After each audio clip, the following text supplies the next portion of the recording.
Hello दोस्तों, नमस्कार। Market mechanism के इस थर्ड एपिसोड के अंदर आपका स्वागत है। मैं हूं अजय और आप देख रहे हैं A2 कैपिटल। तो दोस्तों, आज का जो अपना टॉपिक है वो टॉपिक रहेगा long term investment. Long term investment कैसे की जाती है, पोर्टफोलियो मेकिंग किस तरीके से होती है, तो इस चीज़ पर अपन आज करेंगे डिस्कस। तो दोस्तों, जैसे अपनी लास्ट वीडियो थी, उन वीडियोस के अंदर मैंने आपको बताया था कि जो लॉन्ग टर्म्स का इन्वेस्टमेंट होता है, शॉर्ट टर्म का इन्वेस्टमेंट होती है, इंट्राडे ट्रेड्स होती हैं, फ्यूचर एंड ऑप्शंस की ट्रेड्स होती हैं, और भी बहुत सारी चीज़ें होती हैं जो इस मार्केट के अंदर अलग अलग पैरामीटर्स हैं, ये पैसा कमाने के लिए, अर्न करने के लिए। ठीक है, तो अलग अलग पैरामीटर्स पर अलग अलग तरीके की साइकोलॉजी, अलग अलग तरीके का रिस्क रिवॉर्ड और अलग अलग तरीके की चीज़ें चलती हैं।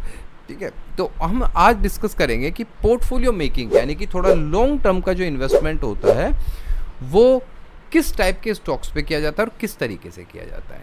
ठीक है दोस्तों, तो फ्रेंड्स देखिए, लॉन्ग टर्म्स क्या होता है। सबसे पहले तो मैं आपसे इसी चीज़ का डिस्कस करता हूँ भाई। किसी आदमी के लिए लॉन्ग टर्म्स का मतलब होता है 6 से 8 महीने। ठीक है, किसी आदमी के लिए लॉन्ग टर्म का इन्वेस्टमेंट होता है 1 साल से 2 साल, और किसी आदमी के लिए लॉन्ग टर्म का इन्वेस्टमेंट होता है 5 साल, किसी के लिए 10 साल। That's it depends of your capital and आप कितने दिन के लिए उसके अंदर आप इन्वेस्टमेंट देखना चाहते हैं, उस चीज़ के ऊपर डिस्कस होता है, मतलब उस चीज़ के ऊपर डिपेंड होता है कि लॉन्ग टर्म इन्वेस्टमेंट किसे कहते हैं। अधिकतर आदमी मेरे पास आते हैं, जैसे मेरे से बातचीत करते हैं कि सर हमको लॉन्ग टर्म की इन्वेस्टमेंट करनी है तो कुछ स्टॉक्स बता दो। तो मैं उनसे पूछता हूँ कि कितने टाइम की लॉन्ग टर्म की इन्वेस्टमेंट चाहिए। बोलते सर मैं कोई स्टॉक लेना चाहता हूँ 5 से 10 साल के लिए। ठीक है, सबसे पहले तो फ्रेंड्स मैं आपको एक बात बता देता हूँ कि स्टॉक्स होते हैं, चाहे वो कोई भी हो, चाहे वो शॉर्ट टर्म में तो उसका इफेक्ट इतना पड़ता नहीं है। लॉन्ग टर्म के अंदर स्टॉक्स हमेशा साइकिल के हिसाब से चलते हैं। ठीक है, आप देखो कि बहुत सारे स्टॉक्स ऐसे हैं कि पहले वो अप जाते हैं, फिर एक रिट्रेसमेंट करते हैं, फिर वो अप जाते हैं, फिर एक रिट्रेसमेंट करते हैं। यानी कि एक स्टॉक है, वो मान लो 200 रुपये से स्टार्ट हुआ, 200 रुपये से वो 400-600 रुपये तक चला गया। ठीक है, 600 रुपये, ये एक साइकिल है उसका, 600 रुपये तक, यानी कि वो 3 गुना हो गया। फिर वो 600 रुपये से वापस आ जाएगा और 300 रुपये के आसपास आएगा, वहाँ पर काफ़ी दिनों तक खड़ा रहेगा। सोच के चलो कि आप सोच के चले थे कि मैं एक स्टॉक के अंदर एक इन्वेस्टमेंट करता हूँ 5 साल के लिए। आपने पहले टाइम फिक्स कर लिया, आपने 200 रुपये का एक स्टॉक लिया, वो 200 रुपये का स्टॉक 3 साल के अंदर ही 600-700 रुपये हो गया। लेकिन आपने तो क्या बोला कि यार मैं तो 5 साल के लिए लेके बैठा हुआ हूँ। ठीक है, अब फिर वो नीचे आना स्टार्ट हुआ और वो 200 रुपये का स्टॉक 700 रुपये से वापस आ गया 350 रुपये के आसपास, और अब आपके हो गए 5 साल। अब आपने देखा कि यार मैं अब इस स्टॉक के अंदर देखता हूँ क्या हो रहा है, और आप देख रहे हो कि यार ये स्टॉक ने तो कुछ अच्छा खासा रिटर्न दिया ही नहीं। ठीक है, मैंने 5 साल इसको लेके रखा हुआ। तो जो पोर्टफोलियो बनाए जाते हैं, पोर्टफोलियो बनाने से पहले आपको ये समझना होगा, या लॉन्ग टर्म के लिए जो इन्वेस्टमेंट की जाती है उसके लिए आपको एक बात समझनी होगी कि जो स्टॉक्स होते हैं वो साइकिल पे चलते हैं। ठीक है, आप सोच के चलो उसके अंदर 350 के आसपास आप निकल जाते हैं और अगली बार वो वहाँ से एक नेक्स्ट साइकिल में चलता, अप साइकिल के अंदर, अप मूवमेंट के अंदर, और वहाँ से वो 350 से वो 1000 रुपये हो जाता। अब आप क्या बोलते हैं कि यार बताओ, मैंने इस स्टॉक को 5 साल लेके रखा हुआ था और 5 साल में 3 साल तो ये सही गया, 200 रुपये का स्टॉक 700 रुपये हो गया, लेकिन वापस 350 रुपये आ गया था, और अब देखो मैं 350 पे मैं निकला और वहाँ से 1000 रुपये पे खड़ा हुआ है, वहाँ से ये 1000 रुपये पे खड़ा हुआ है। तो आपको समझना होगा साइकिल, कि जब भी कभी आप कोई पोर्टफोलियो मेकिंग बनाते हैं तो उस स्टॉक की साइकिल कौन सी है। क्या वो डाउन साइकिल से निकला है अभी अभी? अगर वो एक डाउन साइकिल में था और वहाँ से वो अप साइकिल में जा रहा है, यानी कि देखा जाए तो आप एक बुलिश साइकिल के अंदर हो। 2 साइकिल होती है, एक बुलिश होती है और एक बियरिश होती है। साइडवेज साइकिल को मैं मानता नहीं हूँ, क्योंकि स्टॉक्स जब साइडवेज में आएंगे वो एक तरीके से करेक्टिव फेम के अंदर ही रहते हैं, फॉर्म के अंदर, और करेक्टिव फॉर्म एक तरीके से देखा जाए तो बियरिश उसके अंदर मोमेंट में ही आती है। तो अपन 2 ही मोमेंट लेके चलेंगे यहाँ से। एक तो होता है इम्पल्सिव मोमेंट यानी कि अप ट्रेंड का मोमेंट, एक होता है करेक्टिव मोमेंट्स यानी कि एक डाउन ट्रेंड का मोमेंट। तो अगर वो स्टॉक्स अभी जस्ट करेक्टिव मूवमेंट्स यानी कि एक तरीके से डाउन साइड की मूवमेंट कंप्लीट करके और जैसे ही अगर वो निकल रहा है, तो इसका मतलब है कि अब वो उसके डिपेंड होता है आप किस टाइम फ्रेम का उसका चार्ट देख रहे हो। मान लो आप डेली का देख रहे हो, वीकली का दे रहे हो, तो इसका मतलब है कि अब वो स्टॉक्स करीबन 2-3-4 साल के लिए अब वो अप मूवमेंट का एक स्टॉक रहेगा। तो आप अब उसके अंदर एक स्टॉक्स लेके बैठे हुए हो और उसको लेकर आप 2-3-4 साल तक बैठ सकते हो, क्योंकि अभी उसका जस्ट डाउन ट्रेंड खत्म हुआ है बड़े टाइम फ्रेम का। ठीक है, तो सबसे पहले तो स्टॉक्स आपको इस तरीके से सिलेक्शन करने हैं। दूसरी बात, टाइम पीरियड वो स्टॉक्स बताएगा, आप नहीं बता सकते हो कि यार मैं इस स्टॉक को 5 साल तक रखूँगा। भैया वो क्या पता 4 साल तक ही बढ़ा और अगली 1 साल के अंदर वो 40-50% नीचे गिर जाए, तो आपका तो बेकार हो गया। तो यानी कि वो टाइम डिसाइड करना होता है, वो स्टॉक्स करेगा, आपका पोर्टफोलियो डिसाइड नहीं करेगा, ठीक है। तीसरी कंडीशन, जो सबसे इम्पोर्टेंट कंडीशन है कि इन्वेस्टमेंट कैसे होती है। दोस्तों देखो, एग्जाम्पल के तौर पे मैं आपको समझाता हूँ। इन्वेस्टमेंट है ना, कभी भी जैसे अब जो भी मैं जिन लोगों से मैं मिला हूँ आज तक, मैंने जो उनको देखा है, तो उनमें गिनती के अगर मैं 1 लाख आदमियों से मिला हूँ, उसमें से ज़्यादा 400 से 500 आदमी ऐसे हुए हैं जिनको मेरे को लगा कि यार इनको एक अच्छी खासी इन्वेस्टमेंट आती है। आपको इन्वेस्टमेंट का मतलब क्या लगता है कि यार मेरे पास अभी कुछ पैसा है, मैं एकदम कुछ स्टॉक्स लेके रख लेता हूँ और वो 2-4 साल तक रखूँगा, तो उसको इन्वेस्टमेंट बोलते हैं। यार ये काम तो एक 10वीं का बच्चा, आपका घर के छोटे से छोटे 6ठी क्लास का एक बच्चा भी काम कर लेगा। ऐसे नहीं होता ना। लेके ही रखने वाला अगर अमीर हो जाता है इस मार्केट के अंदर, तो फिर तो जितने भी मार्केट के अंदर पैसा लगाने वाले होते हैं आज सब अमीर होते। सोचो इस चीज़ पे। आपने क्या करना है, जैसे आप किसी बैंक में जाते, आपने कभी एफडी कराई है? अब जब आप कभी एफडी कराते हो तो आप सोचना चाहिए कि आप घर से पहले से ही सोच के चलते हो कि यार मेरे को 2 लाख की एक एफडी करानी है। बैंक में जाकर बैंक के मैनेजर के पास जाते हो, सीधा बोलते हो भैया मेरे को 2 लाख की एफडी करानी है, ठीक है। पहले से एक टाइम माइंड सेटअप करके बैठते हो आप कभी ऐसा तो नहीं करते कि घर से जा रहे हो, कोई पूछता है यार कहाँ जा रहे हो, बैंक जा रहा हूँ एफडी कराने के लिए, और बैंक में जाके पूछ रहे हो यार मेरे को एक एफडी करानी है, वो पूछता है कितने रुपए की, तो वहीं डिसाइड कर रहे हो कि यार मेरे अकाउंट में कितना पैसा है, इतना पैसा है, तो इतने की करा लूँ यार मैं एक एफडी, इतने की करा लूँ मैं एक एफडी, कितना % रिटर्न मिलेगा। वहाँ बैठ के डिस्कस नहीं करोगे, वहाँ तो आप सीधा बोलते हो कि यार मेरे को एक इतने लाख की एक एफडी करानी है। तो इसी तरीके से क्या होता है, जब भी कभी आप किसी स्टॉक्स को लेना चाह रहे हो, याद रखना इस स्टॉक मार्केट के अंदर कुछ भी कभी भी कहीं भी कुछ भी हो सकता है। आप जिस जगह पर इन्वेस्टमेंट करना चाह रहे हो, क्या वो स्टॉक सही है या गलत है, ये डिसाइड करने वाले आप कुछ नहीं है। इस मार्केट के अंदर आपकी कोई औकात नहीं है डिसाइड करने की कि वो स्टॉक अच्छा है या गलत है। वो खुद बताएगा वो स्टॉक की मैं अच्छा हूँ या गलत हूँ। तो उसके लिए क्या करना है, आप पहले से एक अनुमान लगा के चलो। एग्जाम्पल के तौर पे हम एक एग्जाम्पल ले लेते हैं, आईटीसी। आप सोचते हो कि यार आईटीसी का मेरे को फ्यूचर बहुत अच्छा लग रहा है, एक बहुत बड़ा डाउन ट्रेंड इसने आया था 1-2 साल का, 6-7 महीने का, वो डाउन ट्रेंड जस्ट इसने अभी कंप्लीट किया और ये अप ट्रेंड की तरफ मूव कर रहा है। तो मुझे लगता है कि यहाँ से कम 1 साल का इसके अंदर, 2 साल का इसके अंदर एक अच्छा खासा अप ट्रेंड आने वाला है। अगर मैं इसके अंदर ले लेता हूँ इस स्टॉक के अंदर, तो सबसे पहले तो आपको डिसाइड करना पड़ेगा, जिस तरीके से नॉर्मली करते हैं कि यार आईटीसी के अंदर मैं कितना पैसा इन्वेस्ट करना चाहता हूँ। आपने अपना अनुमान लगा लिया कि यार मैं आईटीसी के अंदर कम से कम 1 लाख रुपए इन्वेस्ट करना चाहता हूँ, एग्जाम्पल के तौर पे, ठीक है। अब 1 लाख रुपए आप इन्वेस्ट करना चाह रहे हो एक स्टॉक के लिए, उसका एक मूवमेंट पकड़ने के लिए, वो गलत कभी भी आप हो सकते हो इस मार्केट के अंदर। वो स्टॉक आपके हिसाब से चल रहा है नहीं चल रहा, वो डिसाइड करने वाला भी मैंने क्या बताया था, वो खुद स्टॉक होगा। तो आपने क्या करना है कि यार मैं 1 लाख रुपए इन्वेस्ट करना चाहता हूँ, लेकिन अभी ये गधा है या घोड़ा है ये मुझे कैसे पता लगेगा। जब मैं इसके साथ टाइम स्पेंड करूँगा तो मुझे अपने आप ही पता लग जाएगा।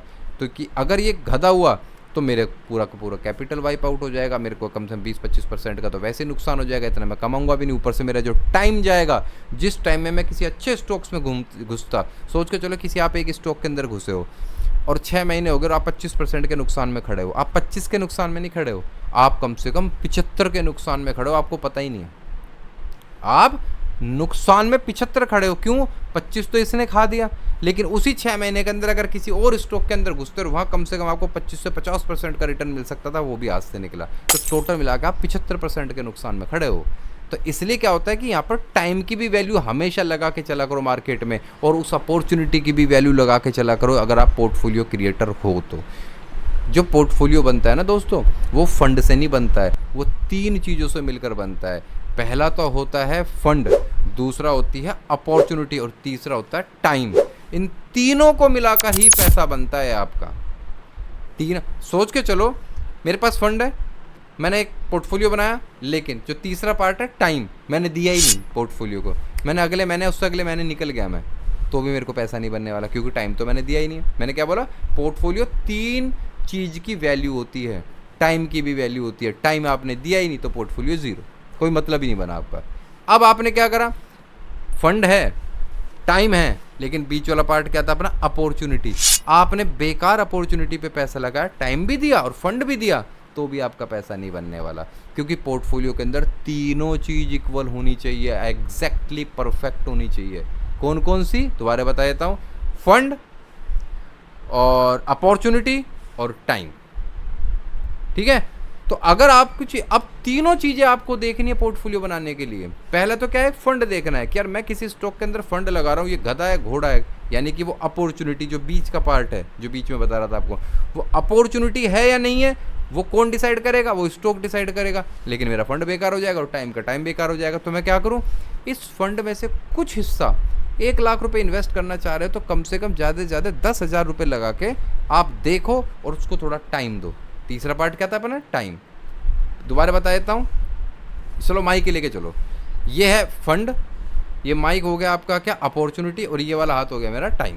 ठीक है, अगर आप चाहते हो कि मैं फंड भी दे दूँ और टाइम भी दे दूँ, लेकिन अगर वो अपॉर्चुनिटी नहीं निकली तो क्या होगा, पैसा मेरा बर्बाद हो जाएगा और नुकसान में ज़्यादा जाऊँगा मैं। नुकसान हमेशा ज़्यादा होता है इस मार्केट के अंदर। तो आपने क्या करा, इस, और फंड का फंड बेकार हो जाएगा, तो आपने क्या करा, इस फंड में से कुछ छोटा सा अमाउंट उस अपॉर्चुनिटी पे लगा कर उसको टाइम दिया। इस फंड में से कुछ थोड़ा सा अमाउंट उस अपॉर्चुनिटी पे लगा के और आपने उसको टाइम दिया। अब क्या होगा कि जैसे जैसे आप उस स्टॉक के साथ बने रहोगे, जैसे जैसे उस स्टॉक को आप टाइम देते रहोगे, वो स्टॉक खुद बता देगा कि मैं गधा हूँ या घोड़ा हूँ। अगर आपको लगता है कि मेरी अपॉर्चुनिटी परफेक्ट थी, मेरा फंड अभी भी सेफ पड़ा हुआ है और टाइम भी मैं दे रहा हूँ और तीनों चीज़ से मिलकर मेरे को अच्छा सा रिटर्न मिलने लगा है, स्टार्ट होने लगा है, इसका मतलब कि वो अपॉर्चुनिटी आपकी बेस्ट थी, फंड आपके पास है ही, टाइम आपके पास है ही। तो आपने अब क्या करा, धीरे धीरे उस फंड को उस अपॉर्चुनिटी पे लगाते रहे और साथ में टाइम देते रहे। एक दिन ऐसा हो जाएगा 2-3-4 महीने के अंदर कि ये पूरा का पूरा फंड आपका पूरी की पूरी अच्छी अपॉर्चुनिटी पे लग जाएगा, टाइम आप दे ही रहे हो, जब निकल के आएगा आपका एक बेस्ट पोर्टफोलियो। ठीक है, फंड आपने पहले डिसाइड कर लिया था कि 1 लाख रुपए लगाऊंगा। इसी तरीके से आपने एक दूसरा, आपके पास 1 लाख रुपया हुआ, आपने क्या बोला कि यार मैं वीडीएल पे कुछ 1 लाख रुपए लगाना चाहता हूँ, अच्छा स्टॉक्स दिख रहा है मेरे को। आपने क्या करा, पहले ही पता लगा लिया कि यार 3 चीज़ होती है पोर्टफोलियो बनाने में, फंड, अपॉर्चुनिटी और टाइम। अब मैं अपना फंड बेकार नहीं करूँगा, फंड मेरा फिक्स है 1 लाख रुपये, लेकिन उस अपॉर्चुनिटी पे वो अपॉर्चुनिटी है या नहीं कैसे डिसाइड होगी, उस फंड में से थोड़ा सा इस अपॉर्चुनिटी पे लगाकर और टाइम देना स्टार्ट कर दिया। जब टाइम देना स्टार्ट कर दिया, वो अपॉर्चुनिटी खुद बताएगी कि यू आर राइट और रॉन्ग। उस अपॉर्चुनिटी ने बताया कि यू आर परफेक्टली राइट, और आपने देखा कि 1-1.5 महीने के अंदर मेरे को कुछ अच्छा खासा रिटर्न भी मिलने लगा और वो स्टॉक आगे बढ़ने भी लगा। इसका मतलब है कि वो अपॉर्चुनिटी बड़ी अच्छी थी, वो टाइम बहुत अच्छा था और टाइम मेरे पास अभी भी आगे आने वाले वक्त में 1-1.5 साल के मैं सोच के बैठा हूँ। तो आपने धीरे धीरे उस फंड को उस अपॉर्चुनिटी पे लगाना स्टार्ट कर दिया और अब आपके पास टाइम है ही। उसके बाद आपको सिर्फ टाइम देना है, फंड और अपॉर्चुनिटी एक हो चुकी हैं आपकी और वहाँ वो आगे बढ़ना स्टार्ट हो गया है। यानी कि वो जो गधा था या घोड़ा था, वो उस टाइम ने उसके साथ रहकर, उस स्टॉक के साथ रहकर आपने धीरे धीरे उसके अंदर पता लगने लगा आपको। तो इस तरीके से धीरे धीरे करते हुए सोच के चलो, कोई ऐसा स्टॉक हुआ जिसके आपके पास फंड है, आपने उस अपॉर्चुनिटी पे लगाया, उस स्टॉक पे लगाया और आप उसको टाइम भी दे रहे हो, वो अपॉर्चुनिटी गलत साबित हो गई, लेकिन आपने फंड कितना लगाया था यहाँ पर स्टार्टिंग में, छोटे अमाउंट का, 1 लाख में से 10-15 हज़ार रुपये लगाया था। अब अगर आपको नुकसान हो भी रहा है तो मात्र 10-15 हज़ार रुपये का नुकसान हो रहा है, आपके 80 से 80 हज़ार के आसपास अभी सेफ पड़े हैं, कोई टेंशन नहीं है। इसमें से फंड वापस निकालो, उस अपॉर्चुनिटी को हटाओ, फिर एक दूसरी अपॉर्चुनिटी ढूंढो, उस पर 10-15 हज़ार ला के थोड़ा सा टाइम दो। जैसे टाइम देना स्टार्ट करोगे, वो बताएगी खुद अपॉर्चुनिटी कि मैं गधा हूँ या घोड़ा हूँ। अगर मैं घोड़ा हूँ यानी कि मैं एक अच्छा स्टॉक हूँ, मैं भागने वाला हूँ, सही जगह, सही सिचुएशन, सही टाइमिंग के हिसाब से और सही तरीके से फंड के इन्वेस्टमेंट के हिसाब से आपने एक बहुत अच्छी अपॉर्चुनिटी क्रिएट कर ली है इस स्टॉक मार्केट के अंदर। तो फिर उसके बाद तो फिर आपको वल्ले आपको यहाँ पर से पैसा बनाने के लिए कोई नहीं रोक सकता। क्यों? क्योंकि आप स्टार्टिंग में थोड़ा सा अमाउंट लगाकर आप अपने पोर्टफोलियो के अंदर एक अच्छी अपॉर्चुनिटी का तलाश रहे हो। बड़ा फंड एकदम लगा दोगे, अपॉर्चुनिटी रही नहीं, बेकार थी, टाइम भी आपके पास दिया आपने, लेकिन उस अपॉर्चुनिटी ने बड़े फंड पे आपको नुकसान कर दिया। तो इस मार्केट में आपको नुकसान हमेशा बड़े होंगे, लेकिन प्रॉफिट हमेशा छोटा हो जाएगा फिर आपको। ठीक है दोस्तों, तो ये होती है पोर्टफोलियो की साइकोलॉजी। पोर्टफोलियो अधिकतर जो बनाए जाते हैं वो एक व्यू पर बनाए जाते हैं कि किस टाइप के जो मार्केट है अभी आगे आने वाले फ्यूचर में किस तरीके की चीज़ों की डिमांड हो सकती है, उस डिमांड पे आपको पैसा लगाना है। देखो याद रखना, पोर्टफोलियो कभी भी स्टॉक्स पे नहीं लगाए जाते हैं, स्टॉक्स पे नहीं बनाए जाते, आप समझो उस चीज़ को। मैं अब आप आगे आने वाले टाइम में आपसे ये बोलता हूँ, फॉर एग्जांपल, एक एग्जांपल है, कोई वो नहीं है कि राय है आपको कोई। मैं अगर आगे आने वाले टाइम में आपको ये बोलूँ कि यार ईवी बाइक्स, इलेक्ट्रॉनिक बाइक्स जो होती हैं बैटरी से चलने वाली, ईवी बाइक्स और ईवी स्कूटर का टाइम आने वाला है और आगे चल के इसकी डिमांड ज़्यादा होंगी, तो आप समझ सकते हो कि कौन सी ऐसी टू व्हीलर बाइक है जिनके स्टॉक्स नीचे गिरेंगे। क्यों गिरेंगे? क्योंकि जब ईवी का अगर फॉर्मेशन आने लगा, यानी कि EV bikes, EV scooter, EV गाड़ियां आने लगी, तो कौन कौन से ऐसे स्टॉक्स हैं जो या तो खुद उनको आना पड़ेगा ईवी के अंदर, अगर वो खुद ईवी के अंदर नहीं आएंगे तो उनकी भी हालत नोकिया जैसी हो जाएगी। क्योंकि जब नोकिया उस समय पूरी दुनिया का सबसे बड़ा फ़ोन माना जाता था, लेकिन टाइम के साथ उसने अपने आप को नहीं बदला, और वो जो स्टॉक्स था वो टाइम के हिसाब से नहीं बदला उसने अपने आप को, और सब उस समय एंड्रॉयड चीज़ें आने लगी थी, और एंड्रॉयड पे जब वो नहीं आया तो उसका मार्केट पूरा क्रैश हो गया, ख़त्म हो गई वो कंपनी, समझ के चलो। तो इसी तरीके से डिमांड क्या है आगे आने वाले टाइम में, जो डिमांड होगी उस डिमांड पे पैसा लगाया जाता है, पोर्टफोलियो हमेशा उस हिसाब से बनाए जाते हैं, ठीक है। तो इस तरीके से बन के दोस्तों निकलता है एक बहुत ही बेहतर पोर्टफोलियो। टाइम लगता है पोर्टफोलियो बनाने में। लोगों को क्या लगता है, कई बार मेरे से कुछ लोग बोलते हैं कि सर मेरे पास 15 लाख रुपए, सर मुझे कुछ अच्छे से स्टॉक्स बनाना, मुझे पोर्टफोलियो बनाना है। एक पोर्टफोलियो बनाने के लिए, एक स्टॉक को सर्च करने के लिए 5-5, 6-6 महीने लग जाते हैं दोस्तों। एक फंड को इन्वेस्ट करने के लिए, सच बताऊं आपको, एक बढ़िया से फंड को इन्वेस्ट करने के लिए 6-6 महीने लग जाते हैं। एक दिन में पोर्टफोलियो नहीं बनता है। आज आप किसी स्टॉक को ले रहे हो क्योंकि वो आज आपको अच्छा दिख रहा है, कल ही ख़राब हो जाएगा, क्या कर लोगे? फंड बेकार। तो इसलिए क्या है कि जिस तरीके से मैंने आपको बताया था कि पोर्टफोलियो कैसे मेकिंग होती है, आपको कोई स्टॉक अच्छा लग रहा है, आपको किसी कंपनी या किसी आगे आने वाले किसी काम में आपको कुछ बूस्ट नज़र आ रहा है कि यार ये जो काम ऐसा है आगे आने वाले टाइम के अंदर बहुत बड़ा काम सिद्ध हो सकता है, क्या इस काम की कोई स्टॉक मार्केट के अंदर कंपनी है? आपने देखा कंपनी है।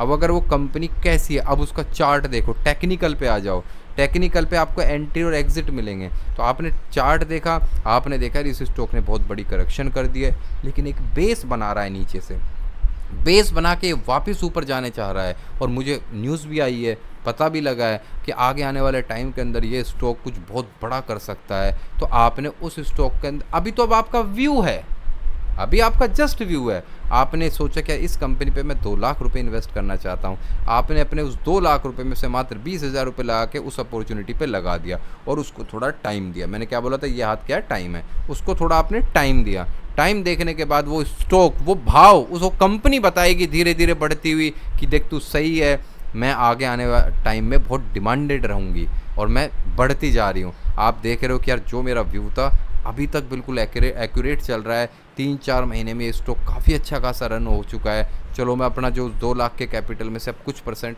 और इस मार्केट के अंदर लगा देता हूँ, इस स्टॉक के अंदर लगा देता हूँ। धीरे धीरे वो कंपनी आपको बताती रहेगी you are right, you are right, you are right, you are right, और आप धीरे धीरे उस राइट पे और पैसा लगाते रहो, लगाते रहो, लगाते रहो। पता लगे एक कंपनी के अंदर आपने करीबन 5-6-7 महीने तो सिर्फ पैसा इन्वेस्ट ही किया है, वो मार्केट के अंदर बताती जा रही है आपको कि वो ऊपर जाती जा रही है। आप सेफ खड़े हो हमेशा, और धीरे धीरे करके आप समझो कि पोर्टफोलियो कैसे बनता है। एकदम से पोर्टफोलियो नहीं बनता है कि आप मेरे को बोलो कि भैया 20 लाख रुपए मेरे पास है, सर मेरा एक पोर्टफोलियो बना के दे दो। एकदम से नहीं बनता है पोर्टफोलियो, हमें भी बनाने में टाइम लगा है, 1-2 साल लगते हैं। अरे FIs DIs देखो जो अपने पोर्टफोलियो बनाते हैं, जिनके खरबों रुपए के पोर्टफोलियो है, 10-10 साल तक कंपनियों को बाय करते रहते हैं, वो 10-10 8-8 साल तक वो सुपर लॉन्ग टर्म पे काम करते हैं। हमें चलो इतने लॉन्ग टर्म पे काम नहीं करना, लेकिन अगर किसी कंपनी, किसी के स्टॉक को आपको अगर 5 साल के लिए भी सोच रहे हो, 2 साल के लिए भी सोच रहे हो, कम से कम 2 महीने तो देखो उसको। एक दिन में थोड़ी सारा माल बाय करना है, 2-3-4-6 महीने लगाओ उसको बाय करने में, देखते रहो, वो बताता रहेगा मैं ऊपर जा रहा हूँ और आप उसको बाय करते रहो। ठीक है दोस्तों। तो दोस्तों कैसा लगा ये पोर्टफोलियो मेकिंग के जो अपनी ये मैकेनिज्म है, जो अपना 3rd एपिसोड है, ये आपको किस तरीके से लगा? अगर अच्छा लगा है तो प्लीज़ को लाइक कीजिए, सब्सक्राइब कीजिए, और भाइयों थोड़ा सा शेयर कीजिए, जो सबको पता लगे कि पोर्टफोलियो किस तरीके से बनता है। अब नेक्स्ट वीडियो के अंदर अपन आएंगे कि जो शॉर्ट टर्म की जो ट्रेड्स होती है उनके किस टाइप के स्टॉक्स होते हैं और उन पर किस तरीके से काम करना होता है, ठीक है। हाँ, एक चीज़ इसके अंदर अपनी रह गई है कि लॉन्ग टर्म के लिए स्टॉक्स कैसे चूज़ किए जाते हैं। दोस्तों, लॉन्ग टर्म के लिए जैसे मैंने आपको एक एग्जांपल तो बताया था कि थोड़ा सा काफ़ी लंबे समय की गिरावट आ रही हो किसी स्टॉक के अंदर, लॉन्ग टर्म्स के अंदर अधिकतर आपको टॉप पे बाय नहीं करना, वैल्यूएशन पे काम करो कि यार ये स्टॉक एक ज़माने में आज से 2 साल पहले 800 रुपये का था और आज ये स्टॉक मेरे को 400 450 रुपये पे 300 रुपये के आसपास मिल रहा है। इसका मतलब क्या है, और अब यहाँ पर ये बेस बना रहा है, इसका मतलब क्या है कि मेरे को आधी से कम वैल्यूएशन में ये स्टॉक मिल रहा है। अगर इतनी कम वैल्यूएशन में स्टॉक मिल रहा है, मैं इसमें लगा के देखता हूँ, अगर ये अपने हाई के आसपास भी गया, जो लास्ट वैल्यूएशन के आसपास भी गया, तो भी मेरा स्टॉक दुगने के आसपास हो जाएगा, ठीक है। टॉप पर कभी इन्वेस्टमेंट नहीं होती है, हमेशा बॉटम वाले स्टॉक्स पे इन्वेस्टमेंट होती है, ठीक है। तो दोस्तों, कैसी लगी वीडियो? अब नेक्स्ट वीडियो के अंदर पर मिलते हैं शॉर्ट टर्म की वीडियोस के लिए कि शॉर्ट टर्म पे किस तरीके से अपना इन्वेस्टमेंट होता है, स्टॉक्स किस तरीके से चूज़ होते हैं और साइकोलॉजी कैसी होती है उसके उस पर डिस्कस करेंगे, ठीक है दोस्तों। Bye bye, take care.